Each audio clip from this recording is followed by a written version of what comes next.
আজ আমরা ইতিহাসের এমন এক অধ্যায়ে ডুব দেব যা শুধু আরবের ইতিহাসকেই নয় বরং পুরো পৃথিবীর রণনীতি আর ক্ষমার ধারণাকেই বদলে দিয়েছিল।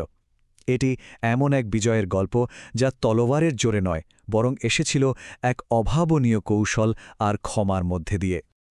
চলুন দেখি কিভাবে সবকিছু বদলে গেল। মাত্র 2 বছর আগে যেখানে একটা ভঙ্গুর শান্তি চুক্তি ছিল, সেখানে এখন এক ভাঙা প্রতিশ্রুতি। আর ক্ষমতার ভারসাম্যেও এসেছে এক বিশাল পরিবর্তন। মুসলিমরা যেখানে দুর্বল অবস্থানে ছিল, সেখানে এখন 10,000 সৈন্যের এক বিশাল বাহিনী প্রস্তুত। তো ব্যাপারটা এই পর্যন্ত গড়ালো কি করে? এর শুরুটা হয়েছিল 10 বছরের একটা শান্তি চুক্তি দিয়ে। মানে এই চুক্তি অনুযায়ী আরবের বিভিন্ন গোত্র স্বাধীনভাবে মক্কা অথবা মদিনার মুসলিমদের সাথে জোট করতে পারত। আসলে এই চুক্তির সবচেয়ে গুরুত্বপূর্ণ শর্তটা ছিল পারস্পরিক সুরক্ষা। মানে কোনো পক্ষের মিত্রগোত্রের ওপর আক্রমণ হলে সেটা সরাসরি মূল পক্ষের ওপর আক্রমণ বলে ধরা হবে। এই শর্তটাই ছিল শান্তির মূল ভিত্তি। কিন্তু সেই শান্তিটা ভেঙে চুরমার হয়ে গেল। মক্কার মিত্র বনু বকর গোত্র রাতের অন্ধকারে মুসলিমদের মিত্র বনু খুজা গোত্রের উপর হামলা করে বসে। আর শুধু তাই নয়, মক্কার কুরাইশরাও তাদের এই আক্রমণে সাহায্য করে। ব্যাস, চুক্তিটা সেখানেই অকার্যকর হয়ে গেল। কুরাইশরা যখন বুঝতে পারল যে তারা কত বড় ভুল করে ফেলেছে, তখন তাদের মধ্যে রীতিমতো আতঙ্ক ছড়িয়ে পড়ল। পরিস্থিতি সামাল দিতে তারা তড়িঘড়ি করে তাদের প্রধান নেতা আবু সুফিয়ানকে মদিনায় পাঠাল একটা মরিয়া কূটনীতিক মিশনে। কিন্তু মদিনায় তার জন্য যা অপেক্ষা করছিল তা ছিল শুধুই প্রত্যাখ্যান। তিনি চুক্তিটা নতুন করে চালু করার জন্য সবার কাছে গেলেন, নবীজির কাছে, আবু বকরের কাছে, উমরের কাছে, কিন্তু সবাই তাকে ফিরিয়ে দিল। তার মিশনটা পুরোপুরি ব্যর্থ হল। এই প্রত্যাখ্যানটা যে কতটা গভীর ছিল তার শুরুটাই হয়েছিল তার নিজের মেয়ের বাড়ি থেকে। তার মেয়ে উম্মে হাবিবা, যিনি ছিলেন নবীজির স্ত্রী, তিনি বাবাকে নবীজির বিছানায় পর্যন্ত বসতে দেননি। এই একটা ঘটনায় যেন তার পুরো মিশনের ব্যর্থতার প্রতীক হয়ে উঠেছিল।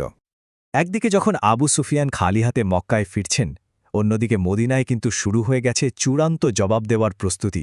আর সবটাই চলছিল একদম কঠোর গোপনীয়তার মধ্যে। 10,000! সেই সময়ের জন্য এটা ছিল এক অবিশ্বাস্য সংখ্যা। এত বড় এক সেনাবাহিনী তৈরি করা হচ্ছিল যা এর আগে আরবে কেউ দেখেনি। কিন্তু প্রশ্ন হল, এত বড় একটা বাহিনী, এত বড় একটা প্রস্তুতি, এটা গোপন রাখা হলো কিভাবে?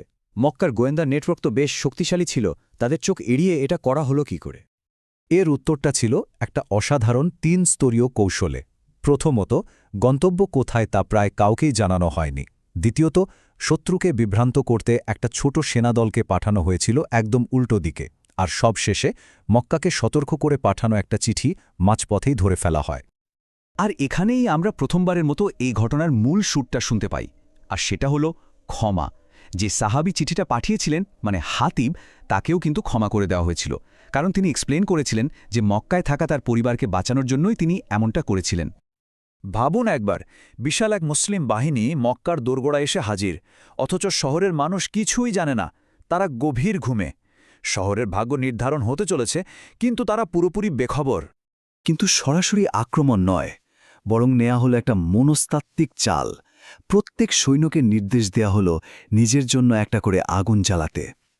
10,000 আগুন রাতের অন্ধকারে পুরো শহরকে ঘিরে ফেলল। এটা ছিল একটা ভয়ঙ্কর সুন্দর দৃশ্য, আর মক্কাবাসীর জন্য ছিল এক স্পষ্ট বার্তা। এই দৃশ্য দেখেই মক্কার নেতাদের মনোবল পুরোপুরি ভেঙে গেল।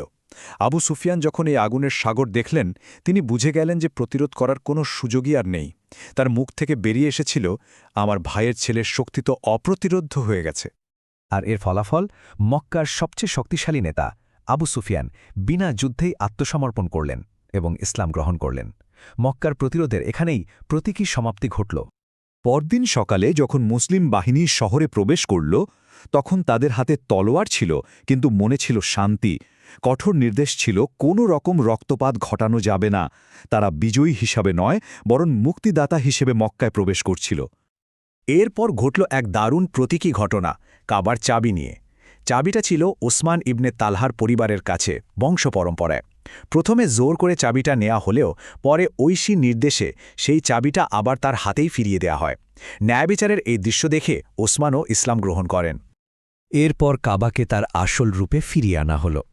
ভেতরে থাকা 360টি মূর্তি ভেঙে ফেলা হল। এবং এই পবিত্র ঘরকে আবার এক আল্লাহর ইবাদতের জন্য উৎসর্গ করা হল। এবার এলো সেই চূড়ান্ত মুহূর্ত। শহরের সব মানুষকে এক জায়গায় জড়ো করা হল। তাদের চোখে মুখে ভয়, উদ্বেগ। বছরের পর বছর ধরে যারা শত্রুতা করেছে তারা সবাই আজ এক জায়গায়, তাদের ভাগ্যের অপেক্ষায়। একদিকে বিজয়ী বাহিনী আর অন্যদিকে পরাজিত শত্রুরা, যারা বছরের পর বছর ধরে জুলম করেছে। সবাই অপেক্ষা করছে তাদের ভাগ্যে কি লেখা আছে তা জানার জন্য। 2 দশকেরও বেশি সময়ের সংঘাতের আজ শেষ দিন। আর ঠিক তখনই, যখন প্রতিশোধের আশাটাই ছিল স্বাভাবিক, তখন ঘোষণা করা হলো এমন কিছু যা কেউ কল্পনাও করেনি: সাধারণ ক্ষমা। নদীজি বললেন, আজ তোমাদের বিরুদ্ধে কোনো অভিযোগ নেই, যাও, তোমরা সবাই মুক্ত। কোনো প্রতিশোধ নেওয়া হল না, কারো সম্পত্তি কেড়ে নেওয়া হল না। এই বিজয় সম্পূর্ণ হল ক্ষমার মাধ্যমে। এই গণক্ষমার কাজটি সেনাবাহিনীর শক্তির চেয়েও বড় হয়ে উঠেছিল এবং এই বিজয়ের আসল পরিচয়ে পরিণত হয়েছিল। এই ঘটনাটা আমাদের ভাবায়, তাই না? যে আসল বিজয় আসলে কিসে? ক্ষমতা দেখানোতে, নাকি ক্ষমা করার মতো ক্ষমতা রাখাতে?